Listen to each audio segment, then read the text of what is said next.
Alright, so welcome back to the channel, everybody. Thank you so much for tuning in.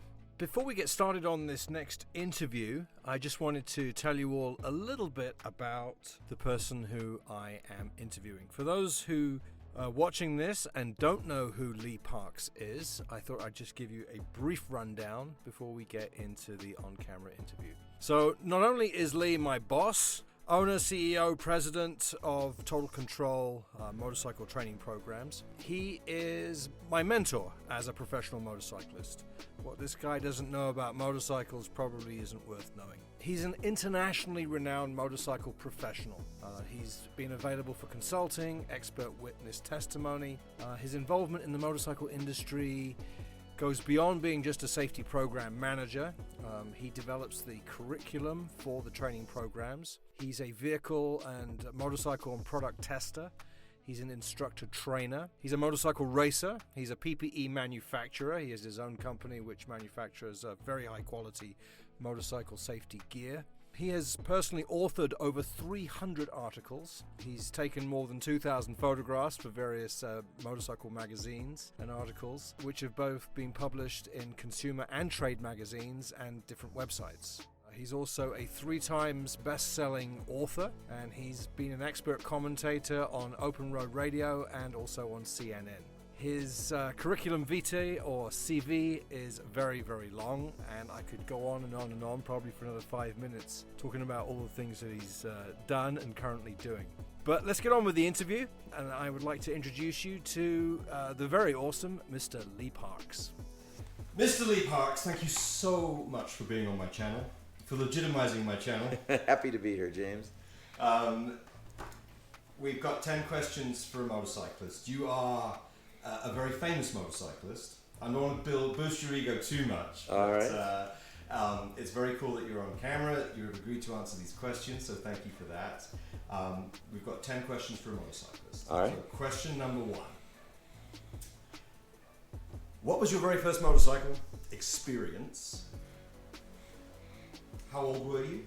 And who first taught you to ride? So it's kind of a 2-parter, 3-parter, but it's just your very first. So I don't know if I can remember exactly what my first experience was, but it would have been riding on the gas tank of my dad's motorcycle.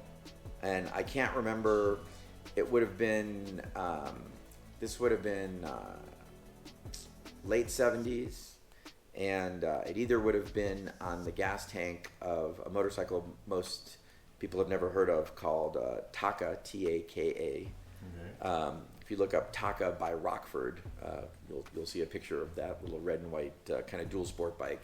So it was either on that, or it might have been on the one of his older street bikes, which I don't even remember which that would have been. Is Taka an American manufacturer? It sounds Japanese. Taka.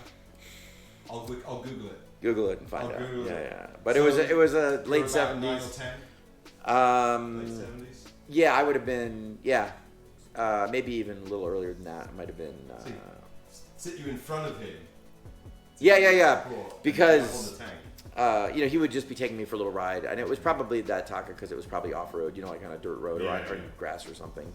And, I just would hold on to the crossbar on the handlebars. Yeah, and I'm just sitting on the tank and he's, Did he make you wear a helmet? I don't think there were helmets. Well, I don't think there were kids' helmets that I would have had at that time. Right. So no, So your sorry. father was a competent enough rider to at least give his kid a little bit of fun. A little bit of fun. Your mom wasn't like, I'll take you on the bike. Right. And so I would say since about the age of 7 or 8, I was begging my dad to get me a dirt bike. And finally, by the time I was 12, I had convinced him, and my mom was probably the harder sell than my dad, to be fair.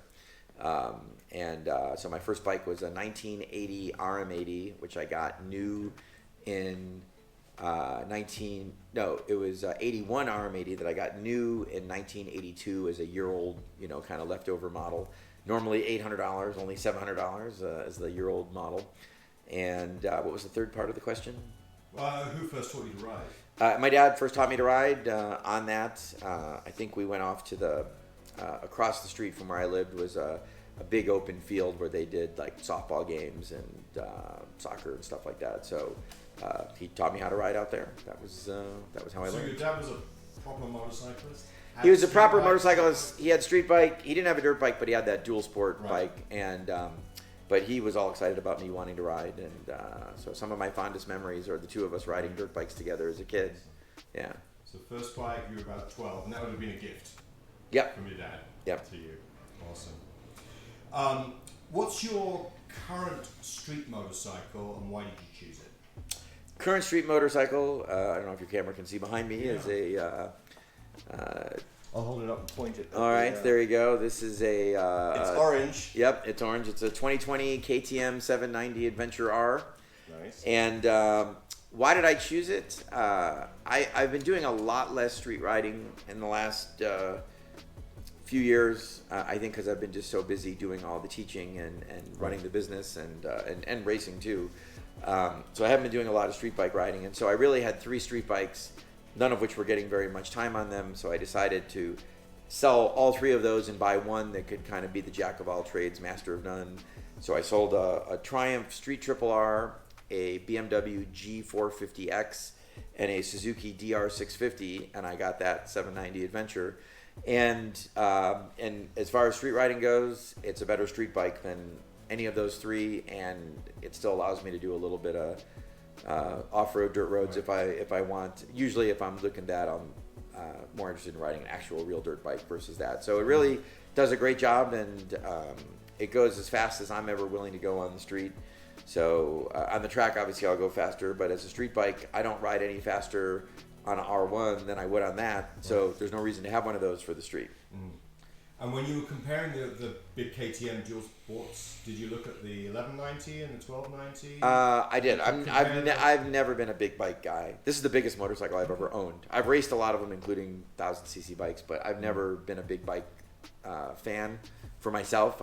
Great that other people love them, but to me, I'm much more of a purist when it comes to motorcycles. The smaller and the lighter, the better. Of course, when you're on the street, when the road is flat, you want to be as comfortable as possible. Yeah. When the road is twisty, you want to have as good a handling as possible.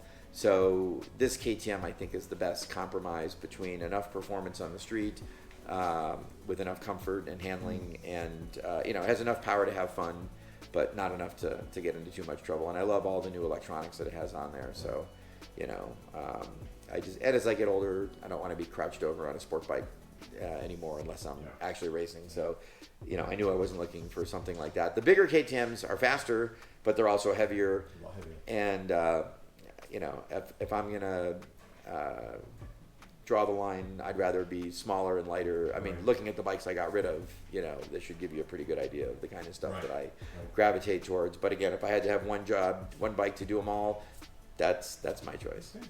Yeah. Thank you. How often do you ride?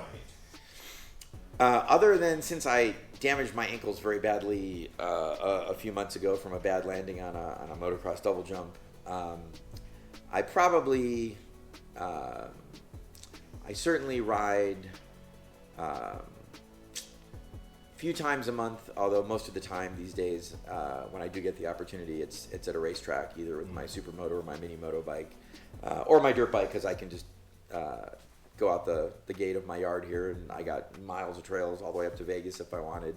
So I haven't been doing that much street riding lately, just because with all the business stuff I've been so busy doing, and when I do have some time to ride, I want to make it really count. And so, I more often find myself at the track than I am at the, just taking a normal street ride. Okay, thank you. Question number 5. If you could take a long road trip on a motorcycle, where would you go, and who would you want to take it with? Alive or dead? It could even be a celebrity. You know what I mean? Well, from Gandhi to Mother Teresa. Oh, gotcha. Oh, now you're really opening it up. Opening it up. Who would you want to take it with? Where? So I would say I've taught classes in Alaska a few times, but I've always had to fly up there, and I've always wanted to just ride from California, up the coast, through Canada, up to Alaska. I think there's so many cool roads and adventures. The redwoods. Yep. And so I keep threatening to do that. I just imagine a matter of taking the time to do it. But I'd love to. Would you camp along the way? Would you hotel it? Yes. Yes. Bit of both, right? Yeah. Depends. Yeah. After so many days of camping, you're like, okay, I would like a real shower and or whatever. God, who would I want to do that with? Boy, literally anybody, huh? You're a celebrity motorcyclist? Keanu Reeves, Ewan McGregor?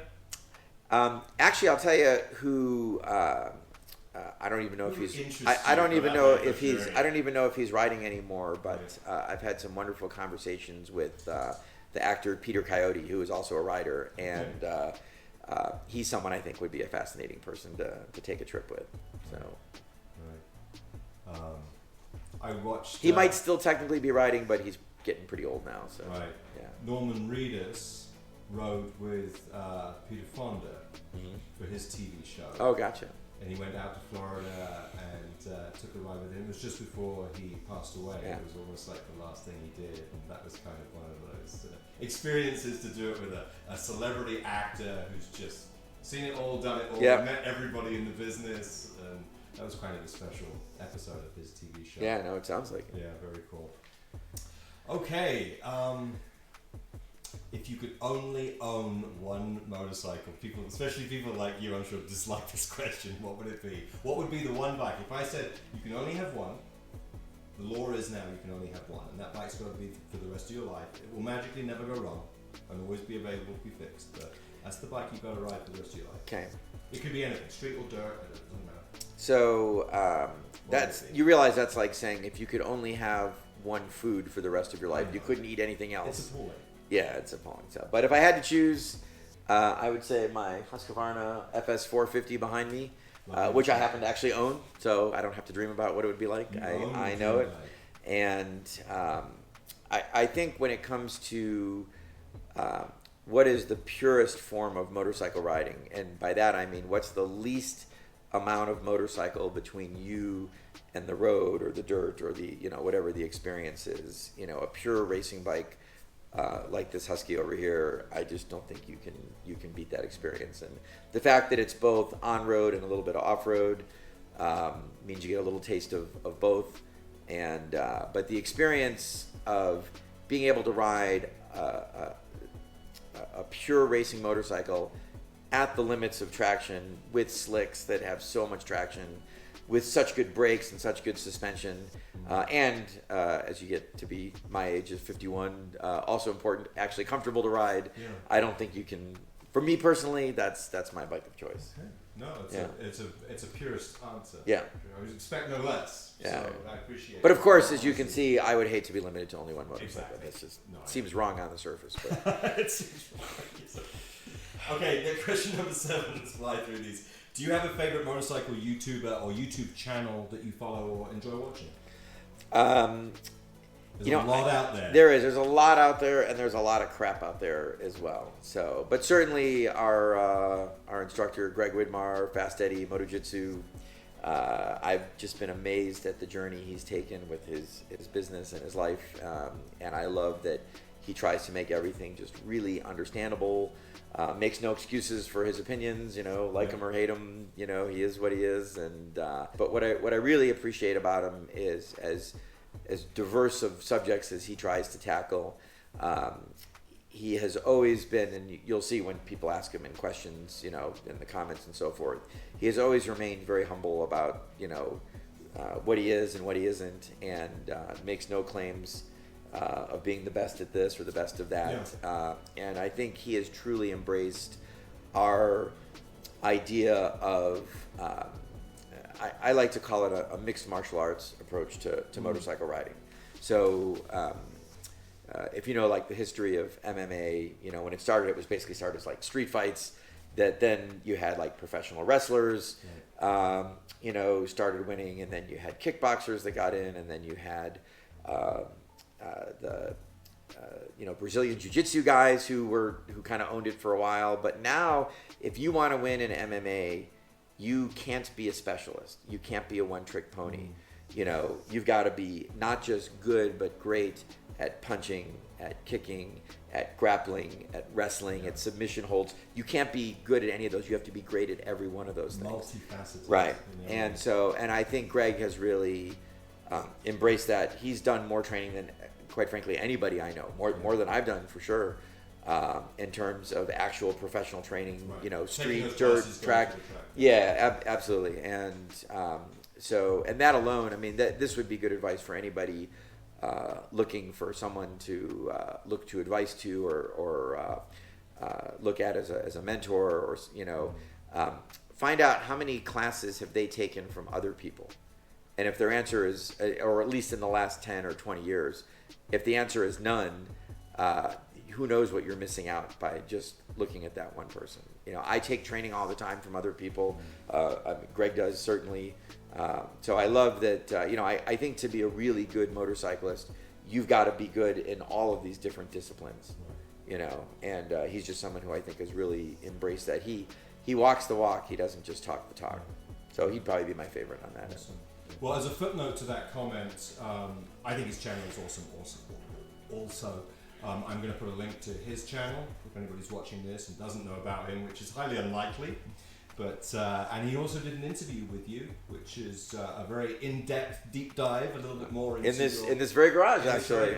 So I'll also put a link to that. So thank you for that. Yeah. Kudos to Greg. Continued success to the man. Yep. And I hope to interview him soon and ask him these 10 questions. Good. Question number 8. What's the scariest thing that's ever happened to you while riding a motorcycle? Personal. So this is actually a story that I tell in my Total Control book. Okay. I must have been, I would have been probably 14 at the time.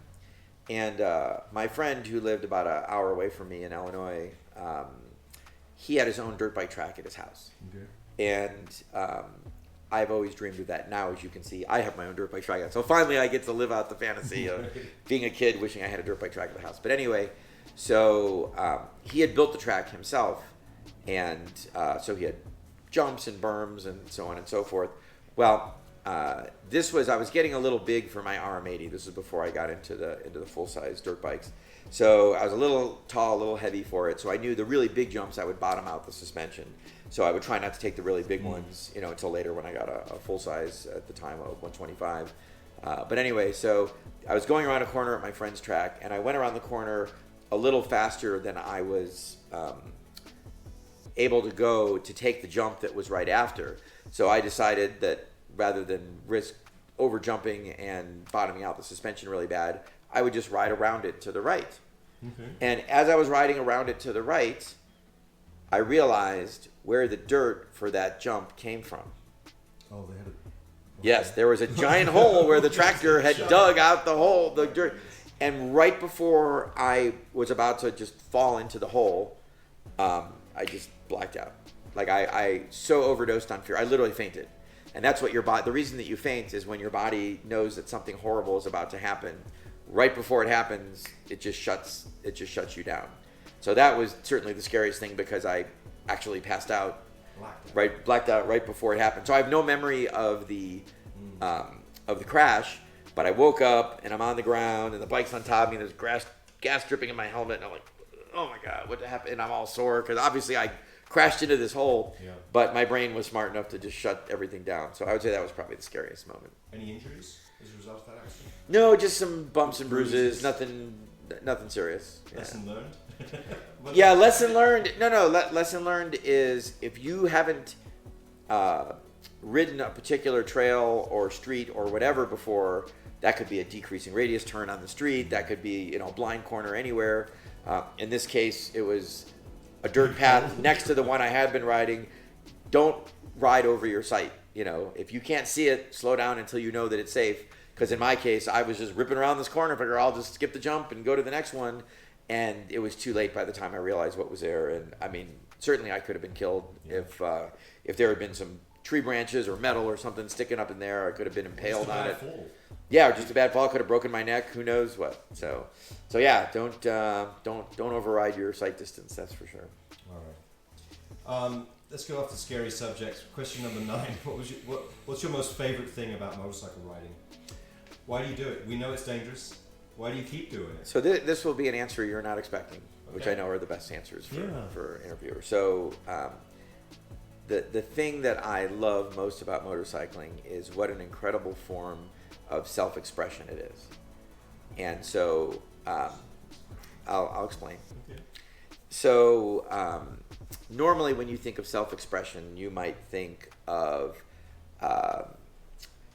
maybe a musician playing music, or a singer singing, or an artist drawing a painting, painting a painting, I guess. But motorcycling is very unique. Motorcycling is both a physical activity and it's a mental activity, Absolutely. right? And when you think about being on the road, the road sort of defines where the turns are, and you know, you can go to the left, you can go to the right, you can speed up, you can slow down. But within the confines of the road, you have a tremendous freedom to do those things, to pick out exactly where in the lane you're going to be, or where in the dirt you're going to be, you know, how fast you go, how slow you go, how quickly you change speed or direction.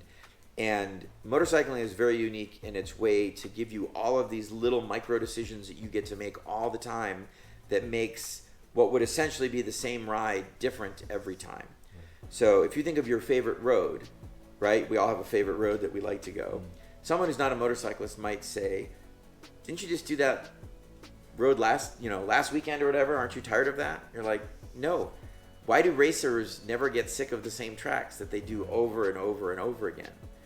It's because every time you can be a little better, every time you can experiment a little bit. And there's something about being able to have the motorcycle as an extension of your body in the same way as, say, a samurai sword is an extension of the samurai's arm.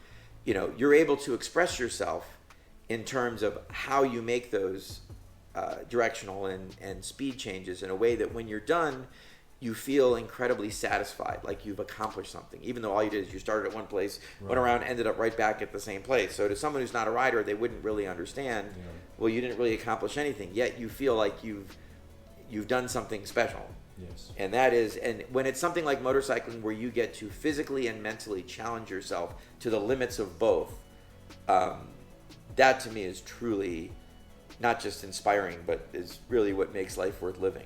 That's a fantastic answer. Yeah. Thank you for that. You're welcome.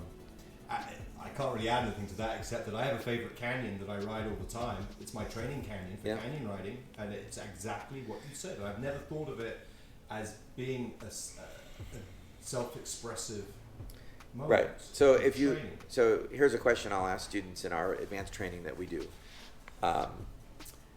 Think about your favorite musical artist. Okay? Have you seen them? Think of your favorite musical artist that you've seen in person. Okay? And now I want you to think of, it doesn't matter if it's solo artist, rock band, classical, doesn't matter. So think about whatever your favorite is. And now, how different was the live performance from the CD? Yeah, absolutely. It's usually night and day. Night and day different. Yeah. It's a visceral experience that you can't really explain. Right. Because you're just Now- like, "Thank goodness I went to the concert." Now, why is it different live? Seeing them in person and being... No. Why is their performance different? Why is their performance difference?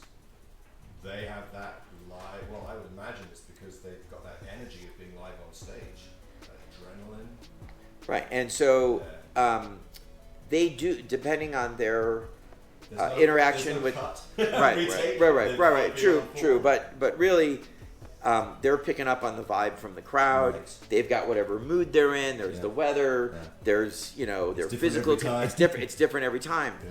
right? And so, even though it's different, you recognize that it's that artist, Yes. right? There are really good cover bands, right? I've seen some Japanese Elvises that sound more like Elvis than Elvis did, right? Like, you close your eyes, you can't believe that's not the king right there. Yeah. You're like, wow, that is not what I was expecting, right? So you can, a good technician can mimic anything that an artist can do. But a good technician cannot mimic a live performance of an artist. You immediately know it's not the real artist doing that. Right? So there's something that's consistent with every performance, even though every performance is different. Right? And so this is the motorcycling experience. Every time you're on that favorite canyon road, it's different. Something new happens, Yeah. So this is a weird thing to say about myself, but the best compliment I ever got was about my riding was from me. And by that I mean I was watching some race coverage of a race that I was at, after the fact. And that one race, I had a totally different set of leathers than I normally wore. And I remember in the back of where the camera was, I saw this guy in this all black leather suit, which I never wore, just this one race. And I remember watching him going through the corners as he was getting closer and closer. And I was like, wow, that guy's got really good form. And as he got closer, I was like, oh, that's me. I didn't even recognize myself because I was not wearing the normal gear, but I recognized the silhouette, right? And so there was something that I recognized as being, I didn't even know it was me at the time. And it wasn't that I was necessarily the fastest guy or anything else, but it was just there was a certain style, a certain form of self-expression that I related to, seeing the body movements and the bike's position and the throttle control, and really good observers see that, right? And so I think when you see somebody who is very well trained, you can pick them out immediately as, okay, that person has had training. Right, so you're also a voiceover artist. You can tell from the way someone carries their voice, oh, this guy may have a good voice, but he's also had some training, or this person obviously has, A lot of training. Right. And like most activities, voiceover is no different. It doesn't happen by accident. It's just a lot of hard work, and eventually you get really good at your craft, and you're able to perform. Make a living at it, hopefully. Yeah, make a living at it. But even as you and I were talking off camera before, there isn't just one voice that you use. Yeah. Literally and figuratively, you'll use different voices, Accents, different styles. tempos, accents, exactly. And so, yet you're still delivering the same words, right? And so motorcycling is so unique in that both the physical and mental actions and decisions that you make every ride different, even when you're trying to follow exactly the same path. Right. And that to me is what makes motorcycling so incredible. It's a deep dive. It's an impressive answer, and I like also the fact that with the way you describe it as being an expression or an extension of yourself, you can also do that with the style of riding and the style of bike that you ride. Well, when I ride my supermoto bike at a big track, I ride it like a road race bike. Okay. When I ride on a go-kart track, I ride it like a supermoto bike, more like a dirt bike. Yeah. Totally different ways that I express myself on that bike based on the conditions. So there is no one right way to do it. It just depends on, plus what kind of mood are you in? Yeah. When I'm riding on the street, if I'm just in kind of a chill, relaxed mood, I might want to look a little more at the scenery. I'm going a lot slower. Yeah. I'm not making quick movements. Then there's other times you just want to straighten out that twisty road as hard as you can, and you put your game face on and you're just ready to go. Yeah. And it's, even though it might be the same bike and the same road, totally different experience, and it's because everyone is unique and different that makes it so satisfying to me. All right, last question. What's the best piece of advice you can give new riders? Someone who's decided they want to become a motorcyclist, or they want to ride a bike. The best advice, no matter what level you're at, you asked me for new riders, but I'll give the same advice to experienced riders, expert riders, professional riders. Best advice is always ride your own ride. In other words, don't ride over your head. Don't try to keep up with the guys that are going faster than you. Similarly, don't sit back, at half the speed you would normally be riding, because you're going to be incredibly frustrated or scared either way. And so, and sometimes it may just be, hey, I'm not feeling it today. Take it back a few notches. Don't worry about how fast or slow the other people are riding. You ride at the speed and the pace, what we call just ride your own ride. Okay. And that's for any level, but that's most important for new riders, because they want to keep up and they want to push and they want to explore the limits. And motorcycles are incredibly dangerous, and there is no fast, safe way to get great. There's just a slow, methodical way. And any of us that have gotten good on a motorcycle, none of us got there overnight. And if you don't ride at the pace that you're comfortable with, if you try riding over your head too far, too often, you're going to end up on your head or dead. Well, on that note, sir, 40 years of safe riding that you've had since you were 10, and you're now 51? 12, since I was 12. 12, okay. So we were So, yeah. 4 decades of riding. Still in one piece. Still in one piece. Still smiling, still loving riding. Thank you for answering 10 questions for a rider. My pleasure. Awesome.